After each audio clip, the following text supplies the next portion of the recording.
Dalam pemerintahan Bapak Prabowo dan Gibran, si nenek itu ya, Megawati nggak boleh ikut cawe-cawe. Untuk para penyembah berhalanya dia berkebaktian gitu loh. Udah layak dan patut. Lu mau jelek-jelekin Jokowi, kita nggak urus. Lu ngomong apa saja, kita nggak urus. Gak ada urusan dulunya. Faktor SBY pun bisa jadi. Karena sampai detik ini pun saya belum pernah melihat rekonsiliasi di antara SBY dan Ibu Megawati.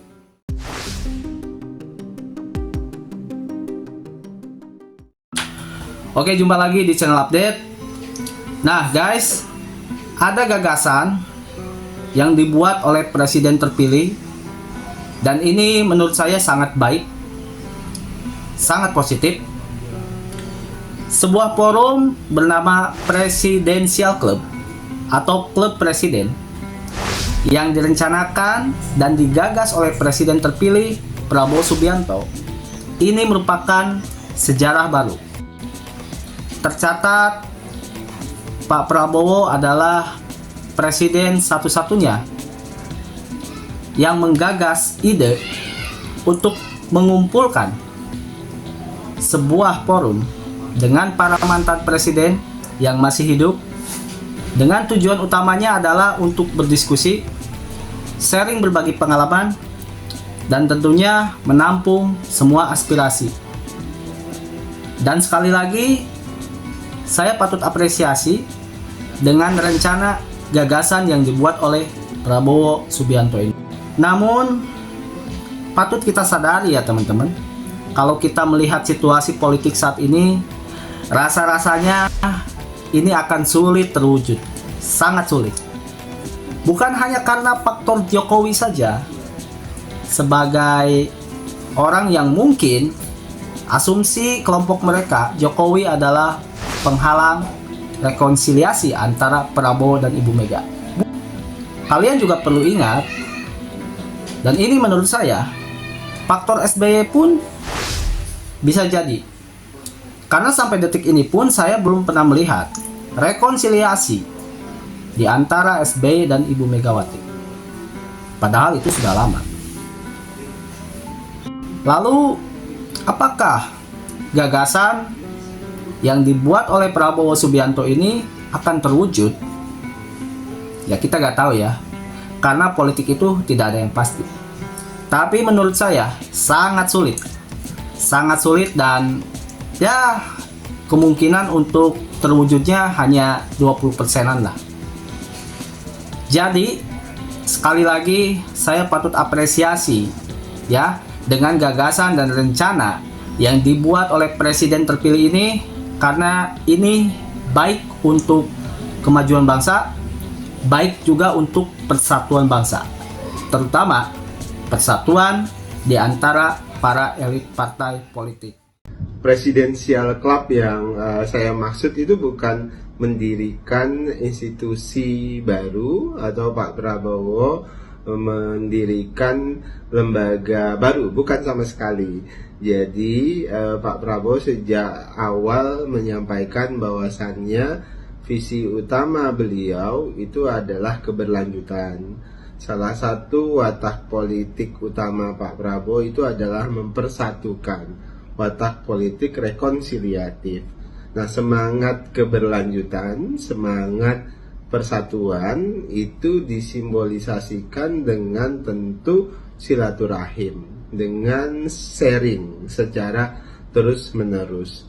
Karena Pak Prabowo visinya keberlanjutan, tentu beliau ingin berdialog, berdiskusi dengan presiden-presiden sebelumnya sebagai upaya untuk melanjutkan semua agenda-agenda pembangunan, terutama agenda-agenda yang baik pada pemerintahan Pak Prabowo dan Mas Gibran nantinya. Pak Prabowo soal Presidential Club ini sesuatu yang sangat positif ya, dan memang banyak juga dilakukan ya, terjadi di negara-negara lain.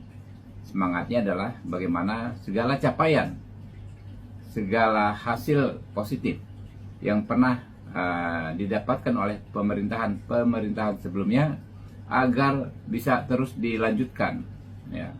Jadi kalau kita pengen menanyakan misalnya program yang belum selesai di masa lalu, tempat bertanya yang paling tepat adalah memang orang yang mengerjakannya di masa lalu, gitu. Jadi pemerintahan Pak Prabowo tidak mulai dari nol ya dalam melakukan pengelolaan negara ya ke depan, melanjutkan yang sudah didapatkan oleh presiden-presiden sebelumnya. Saat ini kan ada Pak Jokowi, ada Pak SBY, ada Ibu Megawati. Saya pikir itu pemimpin-pemimpin besar yang masing-masing punya capaian-capaian yang besar. Prabowo yang nggak ada hambatan untuk melakukan komunikasi di antara beliau berdua, begitu ya.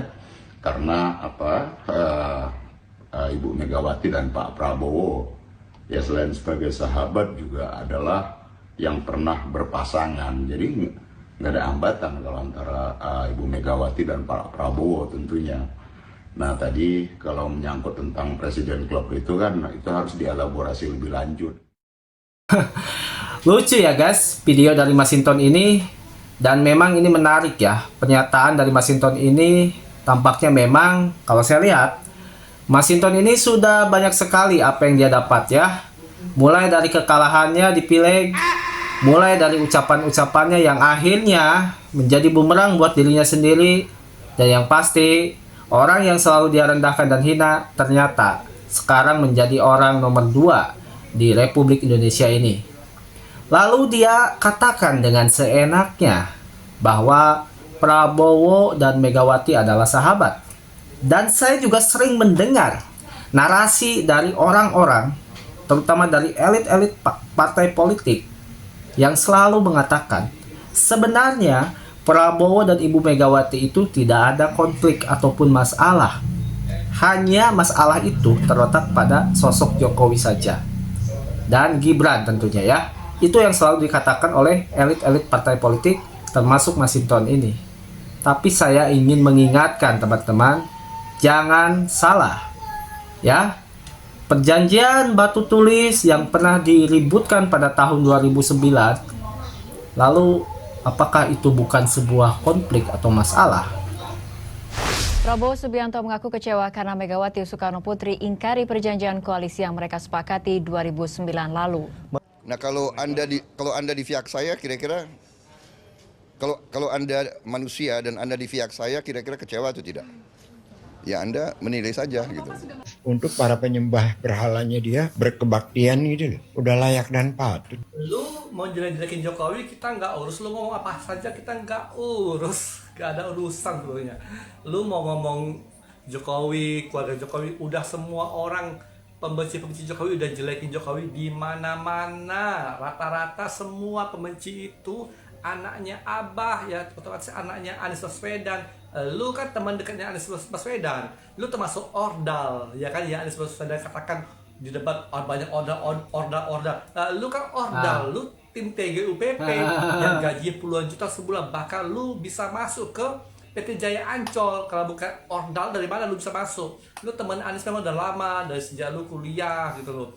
Sejak Anies masuk ke Konvensi Partai Demokrat juga sama, lu juga timnya Anies gitu loh, ya kan? Kemudian ketika Anies gabung Jokowi, lu timnya Anies juga sampai sekarang. Kemudian lu menyerang Ahok dan sebagainya, termasuk semua program-program yang dibawa oleh Pak Jokowi dan Ahok di Jakarta, lu obrak-abrik juga. Jadi kalau lu mau hina Jokowi itu sudah biasa, kami sudah dengar, sudah biasa. Lu kan Ges Khalifa ini sudah terkenal di Jakarta. Ada kata-kata busuknya kamu gitu loh. Mau menghina Jokowi, kami sembah Jokowi, terserah. Kami bela yang benar, kami bela dengan fakta dan data dan nyata. Bukan kayak lu dengan kacamata kuda, mata tertutup, buta, cuma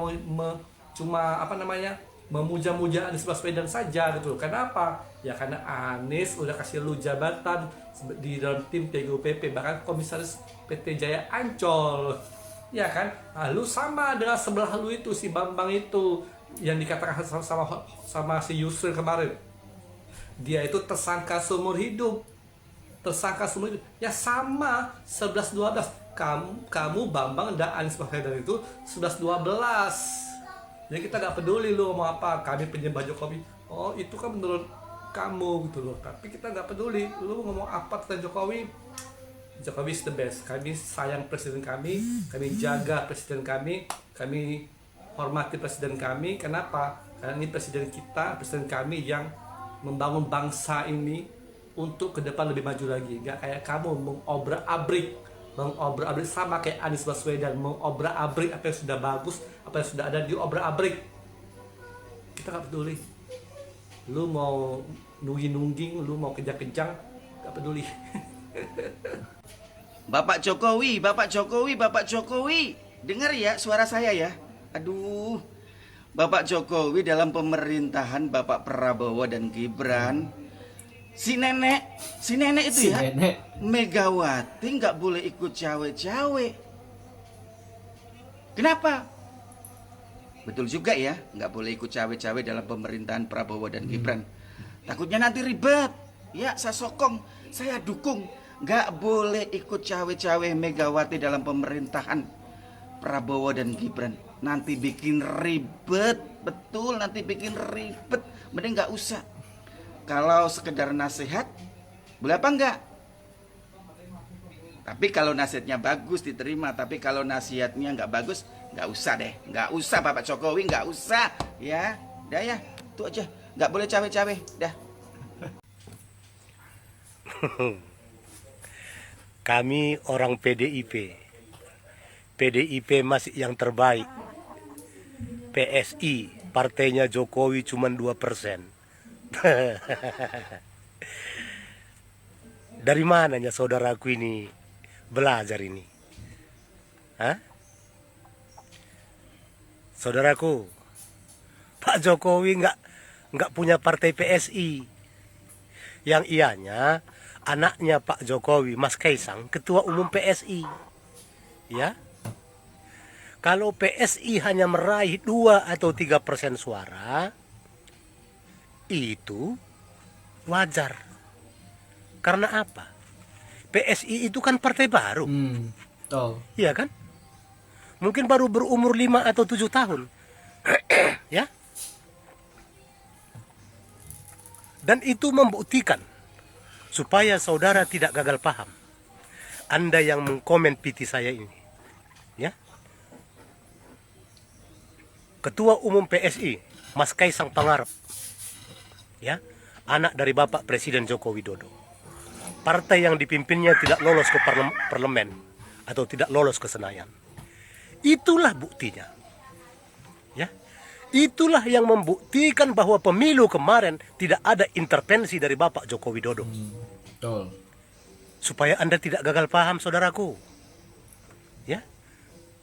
Kalaulah pemilu kemarin ada intervensi dari pemerintah pusat, ya, tidak mungkin PSI hanya meraih 3% suara, atau paling tidak mungkin PSI tidak lolos ke Senayan. Ya, ini buktinya saudaraku. Ya, ini bukti dari kalian semua yang berkoar-koar itu bahwa yang kalian ucapkan itu semua bohong. Ya. Bahwa apa yang kalian ucapkan pemilu curang apa segala macam itu fitnah kalian semua. Ya. Fitnah kepada Pak Joko Widodo, fitnah kalian semua kepada anak Pak Jokowi. Ini buktinya. Kalau memang Pak Joko Widodo mengintervensi atau mengintimidasi semua pemerintah daerah, tidak mungkin partai anaknya tidak lolos ke Senayan. Ini buktinya saudaraku. Dan saudaraku, jangan salah, ya. Pak Jokowi tidak punya partai. Ya. Pak Jokowi dulu adalah kader PDI Perjuangan. Yang saat ini sudah tidak sejalan, baru keluar dari PDI Perjuangan. Nah, seperti itu dia. Jadi kalau saudaraku bilang PDI Perjuangan itu masih yang terbaik,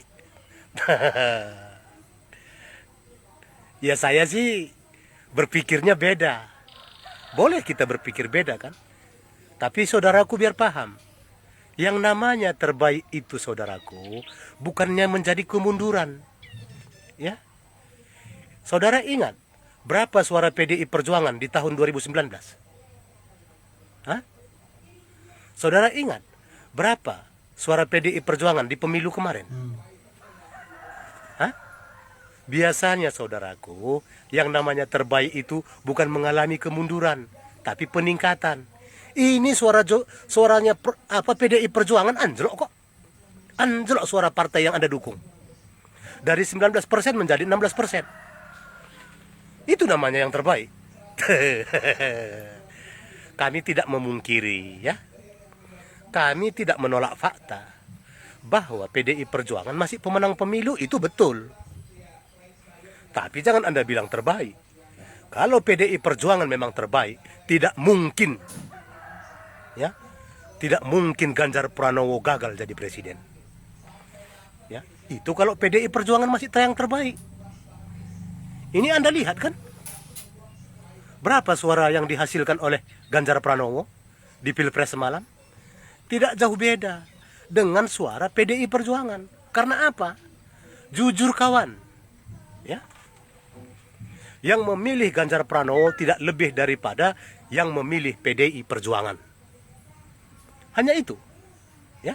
Jadi di mana masih terbaiknya? Hah? Begini aja saudaraku. Kita lihat nanti di pemilu kada. Ya, seberapa banyak kader PDI Perjuangan yang bakal menjadi kepala daerah. Betul. Ya. Saya berani jamin sama Anda. Saya orang Sumatera Utara. Ingat, ya. Ingat omongan saya. Saya berani jamin. Ya. Calon kepala daerah, calon gubernur yang akan diusung oleh PDI Perjuangan di Sumatera Utara tidak akan bisa menang. Anda ingat omongan saya. Mengerikan ini prediksi dari Pak Mahfud MD. Taubat Pak, jangan hanya banyak bicara. Emang kapan Pak Jokowi mau dilengsarkan oleh rakyat? Tidak ada tuh. Semua rakyat Indonesia mencintai Pak Jokowi. Karena Pak Jokowi sudah melakukan hal terbaik untuk negara ini. Untuk apa rakyat mau melengsarkan Pak Jokowi? Rakyat mana yang mau melengsarkan Pak Jokowi? Tidak ada tuh. Kalau Pak Soeharto dilengsarkan karena memang beliau korupsi besar-besaran. Wajar dilengsarkan oleh rakyat. Ini segelintir orang yang mau melengsarkan Pak Jokowi, bukan rakyat. Rakyat yang mana yang mau melengsarkan Pak Jokowi? Tidak ada tuh. Jadi Bapak tuh janganlah membuat statement yang busuk, yang buruk, yang tidak jelas seperti ini. Pemikiran Bapak tuh janganlah penuh dengan dendam, kesombongan, dan amarah. Apalagi kata-kata yang tidak sesuai dengan hal-hal yang benar. Jadi Bapak tuh berobatlah Pak ke rumah sakit supaya Bapak sembuh. Berobat. Itu aja sih Pak, terima kasih. Iya betul ya. Jadi oke lah, boleh lah prediksi ya, namanya juga prediksi. Tapi menurut saya prediksi datang dari seorang Mahfud MD yang dia bangga-banggakan tadi teman-teman ya. Kita lihat dia sangat bangga pokoknya ya, karena prediksi itu datang dari seorang Mahfud MD, bukan dari orang biasa katanya. Tapi ya kita tahu bagaimana nilai Mahfud MD setelah Pilpres kemarin kan, 16%. Dan kita juga gak tahu berapa persen suara yang benar-benar untuk Pak Mahfud ini. Anggaplah kita pecah ya, bagi 2 aja. 16% dibagi 2, 8%.